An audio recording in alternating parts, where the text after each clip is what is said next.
everyone, welcome back to my channel. Today we're cooking a quick, easy, and healthy meal. We're having salmon and asparagus.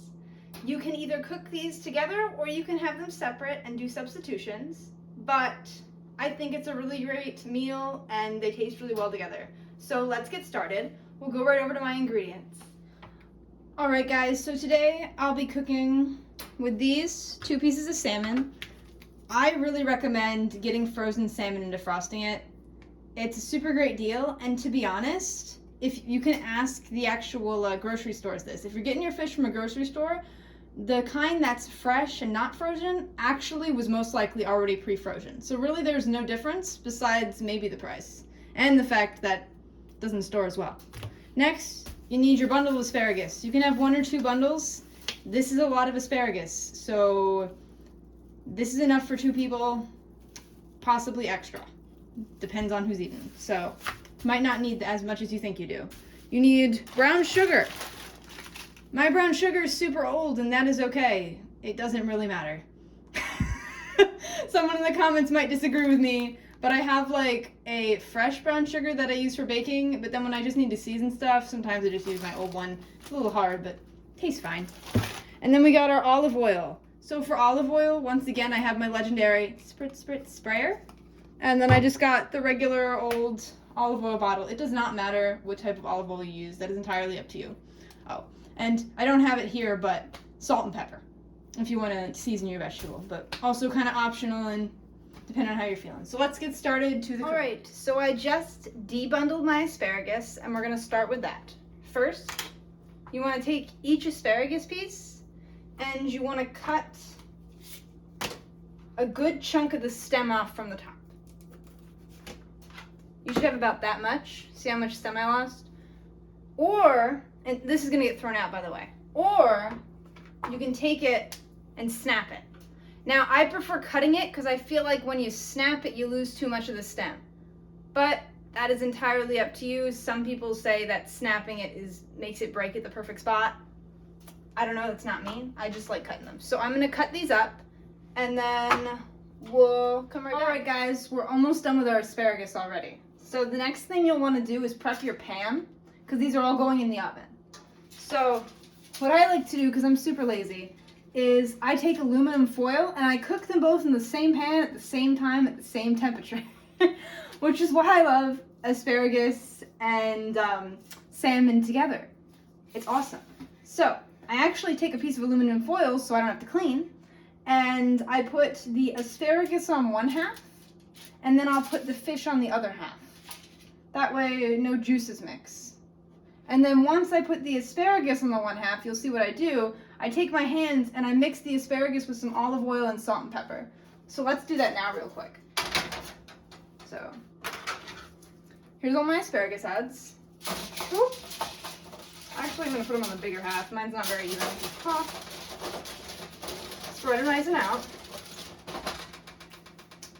Oh, and while you're prepping this, make sure your oven is preheating or already preheated to 450 degrees. You need 450 degrees, okay? So, got that going.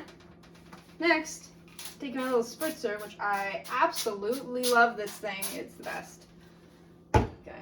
And then, before I even put my hands on it, heavy salt. I love salt. Salt it. I've seen some people do cheese as well. I've done it once. Frankly, I feel like the cheese, you can't really taste it that well. But maybe I just didn't do it right. So I just do salt and pepper, some olive oil. A little more salt. I don't like to go as heavy on the pepper. Shake it as much as you want, and you can always add more later, right? You can't take away, so remember that in cooking. I learned that the hard way. I'm just mixing them with my hands, then make sure it's nice and spread. And yeah, that's the asparagus. So next up, we will now prep the salmon. All right, so for doing the salmon, I've already opened up my frozen salmon. It's already been defrosted, and then I drained the excess liquid out.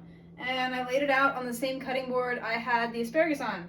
Because if you do the vegetable first, then you don't get it contaminated with raw fish or meat. So I just use the same cutting board. Yeah, lazy. Okay, so we have the salmon out. What I'm going to do to the salmon is I'm actually gonna dry it first. Now you don't have to do this, but I do think it tastes better. I think it tastes better. It's up to you. So I like to take a paper towel and just kind of dab both sides of the salmon with it, right? And just so you know, when you get salmon, if you've defrosted the salmon, you left it out for a while, if it smells weird, don't eat it. Because when you cook it, it'll like it'll smell like rancid, like rotting fish while you cook it if it's not good, honestly. It's happened before. I bought a fresh bit of salmon and literally I didn't even defrost it that long. I defrosted it and it smelled like rotting fish for some reason. And we cooked it anyway. Yeah, don't do that. Okay, so you did that. Make sure you wash your hands after you do that. I'm gonna do that real quick.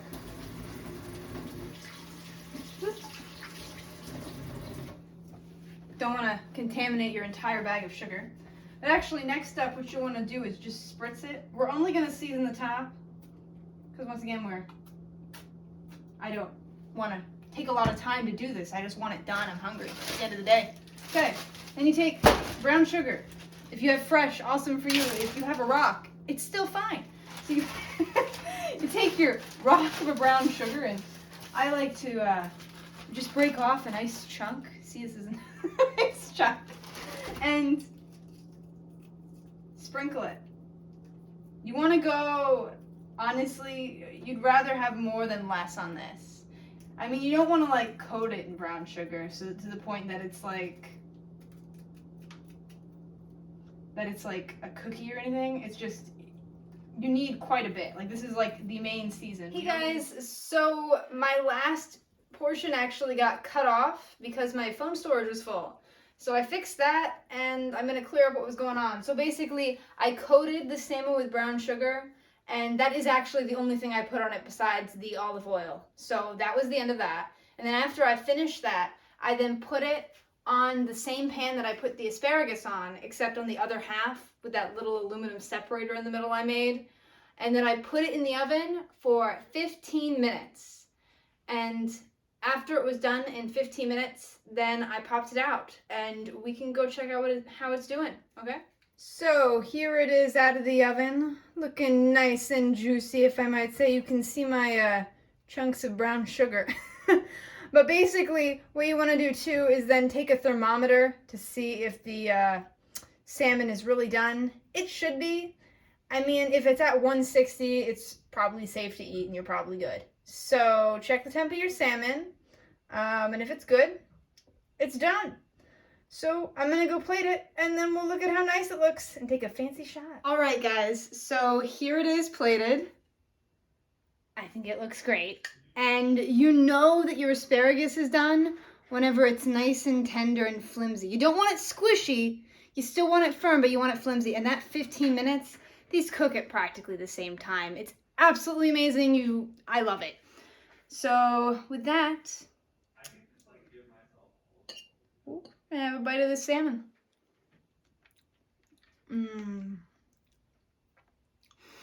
It's so fresh tasting. It's very, very basic, but it's delicious. It's super easy, and I hope you guys try to make this on your own as well. So I'm gonna go enjoy my dinner with my boyfriend because he's starving, because I was making this video. See you guys next time. Bye.